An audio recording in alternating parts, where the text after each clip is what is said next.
సనాతనం హిందూ జాతీయవాదం YouTube channel. ఇటీవలి కాలంలో ఆంధ్రప్రదేశ్ ఉప ముఖ్యమంత్రి శ్రీ పవన్ కళ్యాణ్ గట్టి హిందుత్వవాదిగా అనిపించేలా కొన్ని వ్యాఖ్యలు అప్పుడప్పుడు చేస్తూ ఉన్న నేపథ్యంలో ఫేస్బుక్లో జయసింహ గారు ఒక మంచి వ్యాసం అందించారు. అందులో ఉండే విషయాలు తప్పనిసరిగా గమనించవలసిన విధంగా ఉన్నాయి. అవేమిటో చూద్దాం. గురూజీ, ఏమిటి మీరు కూడా పిఠాపురం ఎమ్మెల్యే తాలూకా అయిపోయారు? శిష్య, తప్పంటావా?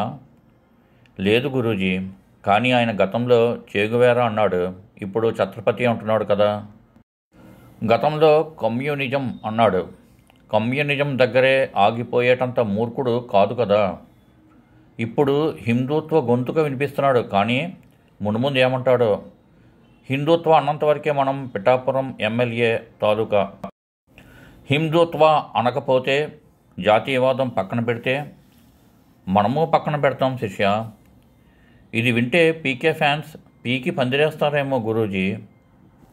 రథయాత్ర చేసిన అద్వానీ అంతటి వారే జిన్నా సెక్యులర్ అంటే సీన్ రివర్స్ అయ్యింది. భీష్ముడంతటి వాడు కౌరవుల పక్షాన నిలిస్తే అంపశయ్య అనివార్యమైంది. గురు ద్రోణాచార్యుడు, కృపాచార్యుడు అధర్మం పక్కన చేరితే యుద్ధం తప్పనిసరి అయ్యింది.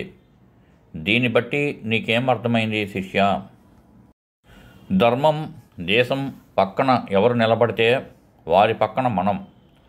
ధర్మం, దేశానికి వ్యతిరేకంగా ఎవరు నిలబడితే వారికి ఎదురుగా మనం. అంతేనా గురూజీ? ధర్మమనే కృష్ణుడు, పోరాటమనే అర్జునుడితో, విజయమనే కపిధ్వజం ఎప్పుడూ ఉంటుంది శిష్య.